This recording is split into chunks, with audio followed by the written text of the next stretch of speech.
1971 के अंदर जो फैसले लिए गए थे उनकी वजह से भारत को बांग्लादेश के साथ में अच्छे संबंध बनाना भारत के लिए एक मजबूरी जैसा क्यों है। और welcome back to father reaction. आज हम वीडियो के ऊपर रिएक्शन देने वाले वो इंडिया और बांग्लादेश के रिलेटेड है और साथ में चाइना के रिलेटेड भी है। इंडियन मीडिया काफी गुस्सा हो रहा है चाइना और बांग्लादेश के रिलेशन पे, तो ये पहली बात नहीं है। वैसे हमारी फर्स्ट चैनल पे भी आप वीडियो देख सकते हैं, वहां पे भी इंडिया रिएक्शन करे नेपाल और चाइना के रिलेशन के बारे में। बेकर demand by Bangladesh still no word और गलवान इशू वाज। तो अब ये जो मिस्ट्री है या जो बातचीत हो रही है ये गलवान वाले वाकई के बारे में और 1971 के बारे में भी है। आइए इस टॉपिक के बारे में बात करते हैं और देखते हैं कि इंडियन मीडिया क्यों चिल्ला रहा है बांग्लादेश के ऊपर कि बांग्लादेश चाइना के साथ मिल रहा है। आइए स्टार्ट करते हैं। जिस बांग्लादेश को बनाने के लिए भारत के 3900 सैनिकों ने अपनी जानें गंवाई, वही भारत के सैनिक जब गलवान में शहीद होते हैं बांग्लादेश की तरफ से कोई बयान नहीं आता। चीनी सैनिकों से झड़प होने के कुछ ही दिनों के अंदर खबर आती है कि बांग्लादेश को चीन की तरफ से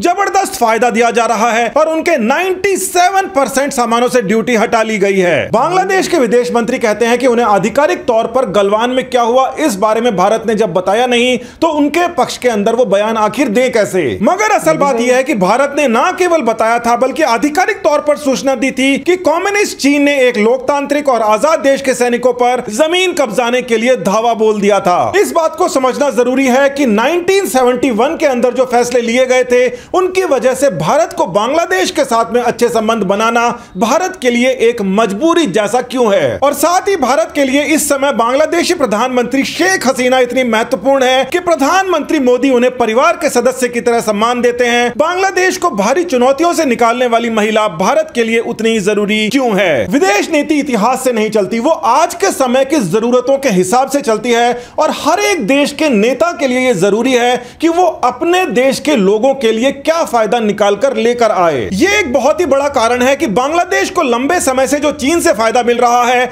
उसके चलते वो भारत चीन के बीच किसी विवाद में नहीं पड़ना चाहता, केवल अपने लोगों का फायदा देखना चाहता है। यह बात भी जानना जरूरी है कि भारत ने 2014 से पहले चीन के खिलाफ कोई लॉबिंग नहीं की और यही वो समय है जब चीन बांग्लादेश के अंदर काफी अंदर तक घुसपैठ बना चुका है और हर एक बड़े प्रोजेक्ट के अंदर चीन इस समय शामिल है। समय के साथ बांग्लादेश की निर्भरता भारत से भी कई गुना ज्यादा चीन के ऊपर टिक गई है, मगर शेख हसीना के रहते चीन की इस दीवार को तोड़कर भारत के लिए एक बेहतर पार्टनरशिप की जा सकती है। जब से नई सरकार 2014 में आई है तब से धार्मिक कट्टरपंथी अपने मुनाफे के लिए पाकिस्तान और बांग्लादेश के अंदर भारत विरोधी माहौल बना रहे हैं।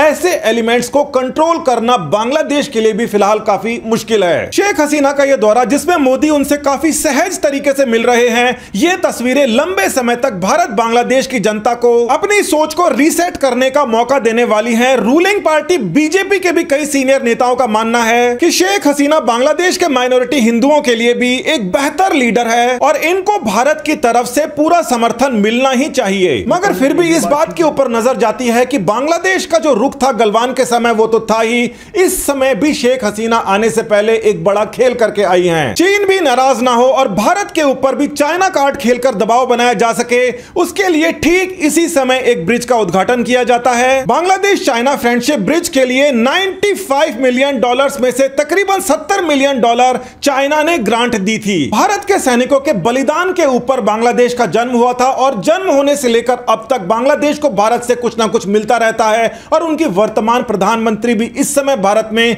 कुछ ना कुछ लेने ही आई हैं। हैरानी की बात देखिए, 1971 में बांग्लादेश से 10 मिलियन यानी कि 1 करोड़ बांग्लादेशी भारत आए थे, जिनमें 3 मिलियन यानी 30 लाख मुस्लिम भी थे। उस समय भारत की जनसंख्या 54 करोड़ थी, जिसमें 1 करोड़ बांग्लादेशी और जुड़ गए और बांग्लादेश की जनसंख्या जो पहले पाकिस्तान से ज्यादा थी अचानक से वहां पर कम हो जाती है। 1971 के अंदर जो समस्या बांग्लादेश के रिफ्यूजीज को थी, आज वही समस्या म्यांमार के रोहिंग्याओं को भी है, मगर बांग्लादेश इनको रखना नहीं चाहता। शेख हसीना चाहती हैं कि या तो इन शरणार्थियों को भारत रख ले क्योंकि भारत एक बड़ा देश है, और या फिर भारत की मदद से इन रोहिंग्याओं को वापस भेजा जाए म्यांमार। भारत की तरफ से बांग्लादेश के अंदर जो रोहिंग्या रिफ्यूजीज आए हैं उनके ऊपर अगर प्रेशर बनाया जाता है म्यांमार पे, तो भारत के म्यांमार से रिश्ते खराब होंगे, बांग्लादेश को सीधे तौर पर फायदा होगा। इसके अलावा उनके बयान की वजह से भारत के अंदर एक नए प्रकार की बहस खड़ी हो गई है कि बांग्लादेश से जो इमिग्रेंट्स हैं अगर वो वापस भेजे जाते हैं तो भारत वाले इमिग्रेंट्स भी बांग्लादेश के अंदर वापस भेजे जाने चाहिए, जिनकी उनकी जनसंख्या इस समय 2 करोड़ से ऊपर पहुंच चुकी है,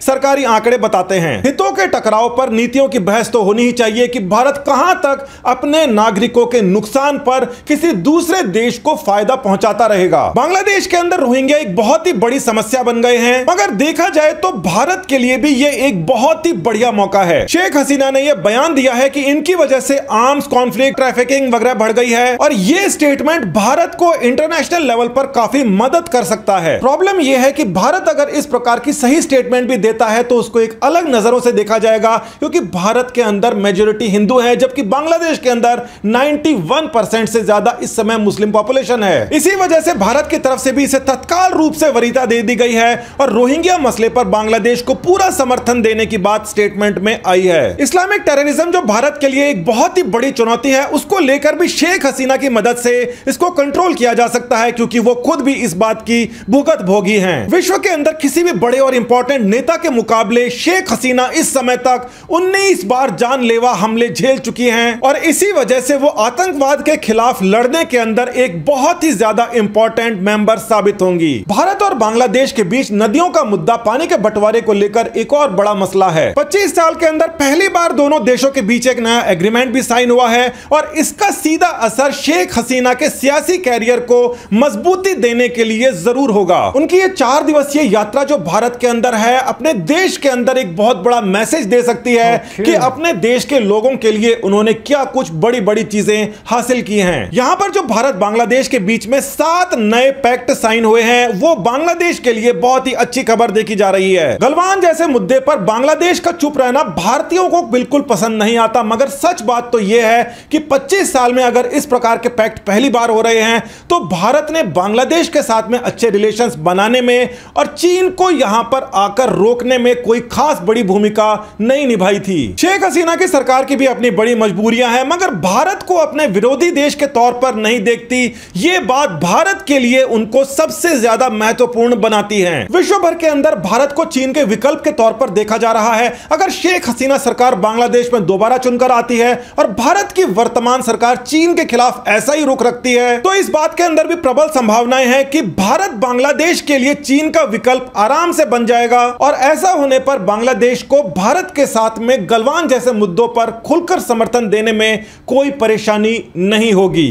नमस्कार, धन्यवाद, जय हिंद। तो इस वीडियो के अंदर काफ़ी चीज़ें मेंशन की गई। सबसे पहले तो म्यांमार के जो रेफ्यूजीज है उसके बारे में बात की गई कि बांग्लादेश उसको रखना नहीं चाहती। बिल्कुल बांग्लादेश को उसको रखना नहीं चाहती। 5 साल से बांग्लादेश के अंदर है और बांग्लादेश के अंदर ही मसले क्रिएट कर रही है। बांग्लादेश के पास तो 5 साल से, बट पाकिस्तान ने इस चीज़ को 40-50 साल से लगातार झेल रहा है इन अफगानियों को जो पाकिस्तान में आके मसले क्रिएट कर रहे हैं, जिनकी वजह से पाकिस्तान पूरा तहस तहस हुआ है। सेम चीज़ बांग्लादेश के अंदर हो रही है। बांग्लादेश उसको निकालना चाह रही है, बट बांग्लादेश के ऊपर ही म्यांमार लगातार अटैक कर रहा है। यहाँ पे इंडियन मीडिया ये कह रहा था कि गलवान वाली वाकये पे बांग्लादेश को बोलना चाहिए था, क्योंकि 1971 में पाकिस्तान से आजादी दिलवाने में बांग्लादेश को इसमें इंडियन आर्मी का भी बड़ी हाथ था। तकरीबन 3 से 4 हजार आर्मी के जवान शहीद हुए, तो उनके बारे में बांग्लादेश ने बात क्यों नहीं की? ये मेन चीज थी कि बांग्लादेश ने इसके बारे में बात क्यों नहीं की। तो बांग्लादेश में इससे ये जवाब दिया कि जब मुझे किसी चीज के बारे में पता ही नहीं है तो मैं कैसे बात कर सकता हूँ, मुझे क्या पता कि आपके कितने जवान शहीद हुए। यहाँ पे बात एक और भी की कि पाकिस्तान और बांग्लादेश के रिलेशन जो थे वो पहले से खराब थे, जिसकी वजह से ईस्ट पाकिस्तान को या वेस्ट पाकिस्तान को अलग करके एक अलग कंट्री बना दी गई बांग्लादेश। यहाँ पे एक और चीज ये भी मेंशन की गई कि दोनों को नाराज ना करने की बजाय यहाँ पे ये भी बात की गई कि बांग्लादेश ये नहीं चाहता कि दोनों को नाराज किया जाए। और बांग्लादेश ने एक और बात यहाँ पे की, प्राइम मिनिस्टर ऑफ बांग्लादेश ने, कि मैं तो रोहिंग्या के रेफ्यूजीज को नहीं रखना चाहती, अगर रखना चाहते तो इंडिया रखे, वरना मैं तो नहीं रख सकता। और इसीलिए बांग्लादेश यही चाहता है कि मैं इंडिया के ऊपर प्रेशर डालूं ताकि वो म्यांमार से डायरेक्ट बात करे, क्योंकि मैंने तो बात की तो वो उल्टा मुझ पे ही अटैक करा है। इसलिए मैं इंडिया से बात कर रहा हूँ कि वो अपने रेफ्यूजीज को यहाँ से उठा ले। तो सेम कंडीशन यहाँ पे चल रही है कि बांग्लादेश और